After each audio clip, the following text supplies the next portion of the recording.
Welcome into Training Camp Live, presented by Xfinity. Day 2 of training camp just about to get underway here at the Houston Methodist Training Center. You're getting a live look at players warming up on this gorgeous August day. Gorgeous and yet steamy. I welcome in my good friend Drew Doherty. Is it gorgeous, really, DP? Is that the appropriate word to use? I mean, it's as August as Houston gets. Yeah. So we have a lot to get to, a lot to unpack from day one. As the players are back out there again today. We've got Jacob Martin, a one-on-one that you got a chance to get with him yesterday, and more to get into. We'll get into some of your fan questions as well and try to provide as many answers as we can. But camp is definitely underway, Drew, and it sure does feel good to be back out there. For me personally, interviewing Brandon Dunn, and I'm sure you felt the same way interviewing Jacob Martin in person, felt so great. A little weird because it's been a while since we've been able to interview players on the field, but it was great. It really felt like camp was getting back to the way it sort of used to be. Yeah, it's obviously been an odd 2 years, because of what went down with the pandemic, and then also the stuff going around with the football team.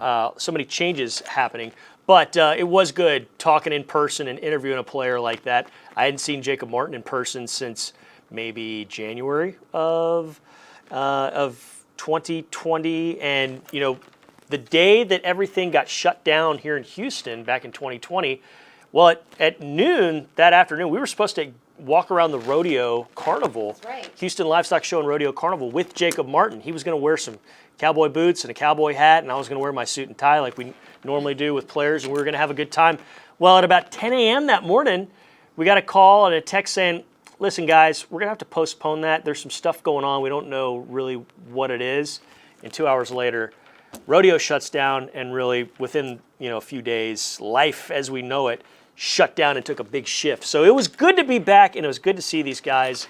A unique first day of training camp for sure, but that was good to talk with those guys yesterday. We're looking live at number 19, Andre Roberts, back there receiving kicks. Doing some nice things on special teams and in the return game. He's been a lot of fun to watch this offseason and here in OTAs. John Harris had a chance to catch up with him. I heard their interview on the radio, on Texans radio this morning.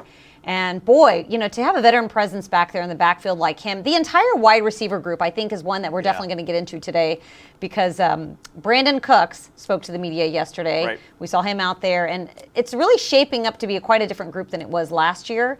And I think it'll be a very competitive group to watch here in camp. Yeah, he's the notable name, Brandon Cooks. Obviously, he's a Pro Bowl caliber player. He cranks out 1,000-yard seasons. Doesn't matter who the quarterback is. He's going to be the leader on this team at the wide receiver spot this year, the first option. But Andre Roberts is a guy who, when he plays receiver, can get some yardage for you and do some things down the field for you. He's primarily your return guy, and he's an excellent one at that. But it's going to be fascinating, like you said, to see what else shakes out and who else emerges from that. We were talking off camera about Chris Conley. He's a guy that's joined the team in the offseason. He's been around the block, played at Georgia, and has been in the league for about 5-6 years now. He's pretty fast. He can get down the field too and get you some big yardage. Plus some of the other options as well, as you see Erickson there catching a punt. He's been productive returning punts and kickoffs in his time. So the return game going to get, you think, a bit of a boost there under new first-year special teams coordinator Frank Ross. You see him there talking to Erickson and passing along some instructions. So can't wait to see what happens both with the return group and with the receivers. In the background there with the visor and the pen in his hat is Nick Caserio, general manager underway here on day 2 of training camp, DB. Yeah, number 25 there, Desmond King, the second defensive back that just signed here in the offseason. Like many of the other new players, here in camp. And I believe it was David Culley and Nick Caserio that both said there's about 50 new players here in camp that were not here this time last year. So if the roster feels overwhelming, you're not sure who any of these numbers are, you're not alone. There's a lot of new faces to get to know. And everyday players change numbers. I think we're going to see some more number changes here today. I think we'll get to them as we get to some of the wide receivers. But you see some of the single-digit numbers out there. You saw Mark Ingram rocking the number 2. I like the low-digit numbers, Drew.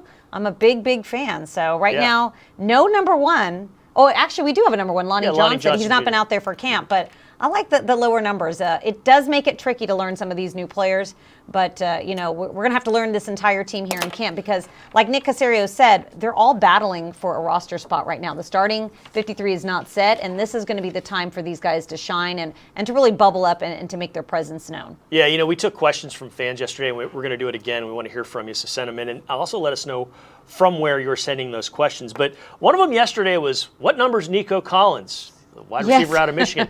He was 84 yesterday, today, and maybe for the rest of his time as a Texan. He's number 12, so he switched numbers just after one day. And then Anthony Miller, he had a single-digit number, a low-digit number, and he's now number 18. So it's a very fluid process. It sounds like the Texans have added another guy as well. It hasn't been made official, but you were also asked yesterday by the fans, hey, how many transactions do you think are going to go down from now to the end of training camp? Well, we've already seen 3 happen. You put the number at 15, and DP, I thought that was a little higher than what I had at a dozen, and it might not have been high enough. We should have bumped it up a little bit more, Yeah, I know. It shouldn't was a we? good call on your end.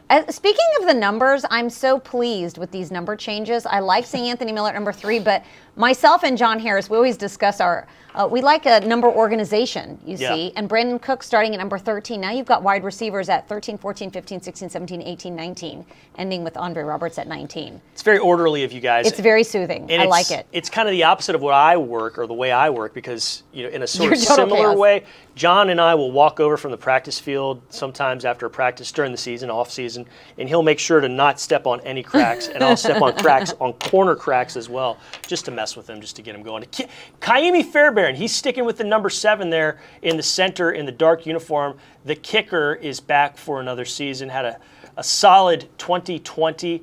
Frank Ross, the special teams coordinator, was very high on what he did last year, Fairbairn. And you got to remember, 2018, he led the league, the NFL, in scoring. So he's now a veteran. He's a young veteran, and he is somebody that they're going to rely on and look to for leadership on the special teams units. We're taking a look at some of the defensive players, notably some new linebacker faces. This is a brand new group, Drew. It seems like a lot of the linebackers are new this year. 57, Kevin Pierre-Louis. I met with him the other day. He likes to go by KPL, which Caroline Jordan, who was interning for the Washington football team, she's now here with us, told me that was his nickname. I asked him if that was okay, so we're going to call him KPL, or I'm going to call him KPL. I got his permission on that.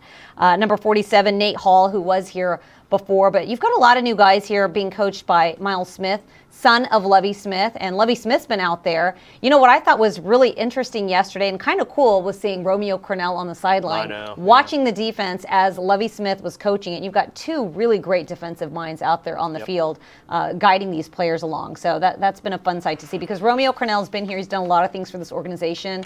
And even though a lot of things have changed in this building, a lot of the coaching staff has come and gone, I like that Romeo Crennel is still a senior advisor for football performance. That's his new title. For sure. It's a great point you make, and it's a lot of think of all the experience that those guys have combined, Smith and Crennel, all the decades and decades of stuff they've seen, players they've coached, great players, Hall of Fame players that they've coached. I mean, you've got Lawrence Taylor with Crennel, you've got Urlacher with Lovie Smith. So they've seen it all and done it all, and it's a good thing that they're here coaching the Houston Texans. All right, if you can look in there in that big group of players, wedged way in there is number 54.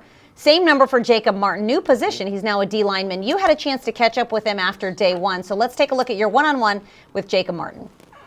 Time for Drew's Dozen. It's a guy who's done this before, and it's good to see you. Jacob Martin, defensive end. I was just talking with you off camera. We haven't done this in forever, man. It's nice to be next to you in person and chit-chatting. How you been? I'm doing great, man. It's been a great offseason, excited to be with the team, just working on us, getting us better. So that's great. Yeah, I want to talk a little bit more about that in a moment, but first day, how was it? How hot was it? How much fun was it just getting out there and getting going? Oh, man, it's always an adjustment period down here in Houston.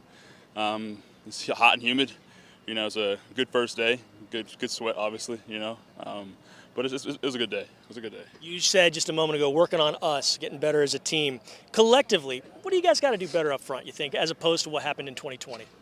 It's a different scheme, really being accountable, and really focusing on our mistakes and our shortcomings and getting better as a group and holding each other accountable, really focusing on the team aspect of us playing football, being where you're supposed to be and, just getting better, grinding with each other. How energizing is it being part of that new scheme that you talk about?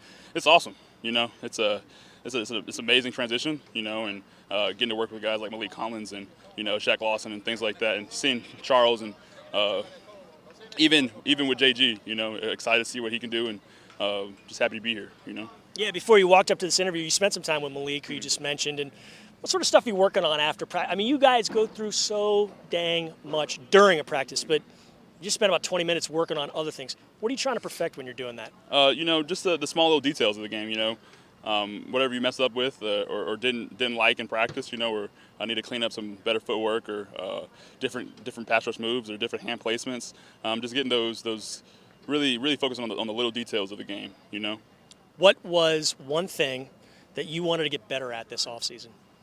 Counters. Really working on counters and making all my rushes look the same. So, how much did you get to work on that during a practice? Quite a bit. Coach Bobby does a great job, and then working with the linemen, in whether the team periods or the one-on-one situations. And then after practice, you try to get as much work as you possibly can. All right, let's rank the Jacobs. Jacob Martin, former NFL great Jacob Green, actor Jake Gyllenhaal, John Jacob Jingleheimer Schmidt, and Jacob's Ladder. How do they shake out? Well, Jacob Ladder's last. That is terrible. John Jacob is second. Second to last? Second to last. Jacob Martin's first, that's me. And then Jacob Green would be second.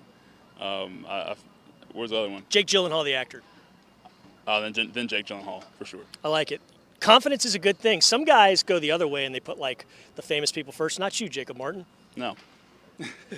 What's one thing this offseason, off the field, that you're most proud of or most talkative about when people ask, hey, how you been? Really just the work that was put in, and getting to work with the guys that I'm playing with, really, I was really excited about working, whether it was here or with BT Jordan, seeing the guys that were actually here at practice, being able to work with them this offseason, that was really cool to see. I haven't really been around anything like that where the majority of the guys stayed in town, and got better. So you stay in town most of the time. Did you go anyplace cool, though?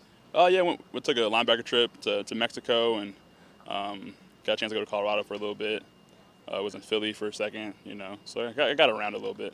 On the linebackers trip, who packed the most and who packed the least? I most definitely packed the most. I like to be prepared. Okay. And I would say Peter Kalambaye packed the least. Peter Kalambaye packed the least. So when you pack the most, what's going in a suitcase that is just above and beyond the essential stuff? Shoes, man. Shoes, got to have options. But you're in Mexico, isn't it mostly flip-flops and being barefoot? Barefoot, probably not. Maybe on the sand, at the beach, barefoot. Flip-flops, that's I only got one pair of rainbows. You know what I mean? But tennis shoes, man. Tennis shoes? Mm. How often do you wear flip-flops? In Houston all the time in summertime. Okay. Because some people are very anti-flip-flop, and those of you who are anti-flip-flop, you're a weirdo. I'm saying it. He didn't say it necessarily. I'll say it. You're a weirdo. Okay. What is the next coolest place you want to go? Ooh. I don't know. That's a tough one, man. I've been wanting to go to Southeast Asia for a long time. See, Bali and Thailand and all those cool places out there. Vietnam. Yeah. That'd be a cool spot. Okay. And if you could give yourself one cool nickname that nobody else has ever given you that you could stick and everyone would call you that, what would it be? Mr. President. Mr. President. All right. Yeah. Well, Mr. President, thank you so much for the time. It's great to see you. This has been a Drew's Dozen. Good luck the rest of camp and on into the season. Appreciate you. Good stuff, Drew. Catching up with Jacob Martin, Mr. President. Yeah, I Mr. like President. He's always a good guy to talk to. Always been an interesting interview. Came here in the Clowney trade right before the start of the 19 season. Boy, has he seen quite a bit, 19, 20, and now. But he's back in a Lovie Smith defense, back in a 4-3 defense, which we think, and you would think, he's better suited to playing in as a defensive end. So he's playing in the 4-3 and worked on his counter moves. It's one of the things we heard. And, that interview took place after he worked for about 20 extra minutes, almost 25 extra minutes with Malik Collins. That duo was practicing stuff after practice yesterday. And, it's hot. You're out there for 2 hours, and then he's spending extra time trying to work on his craft to get better. So going to be something to keep an eye on, keep a tab on can Jacob Martin take another step forward as a contributor here with this Texans defense? You bring up a good point, guys that are comfortable in a 4-3, because obviously this team is switching from a 3-4 to a 4-3 for the first time since 2011, when Wade Phillips came on. 2010 being the last time they were in a 4-3. Right.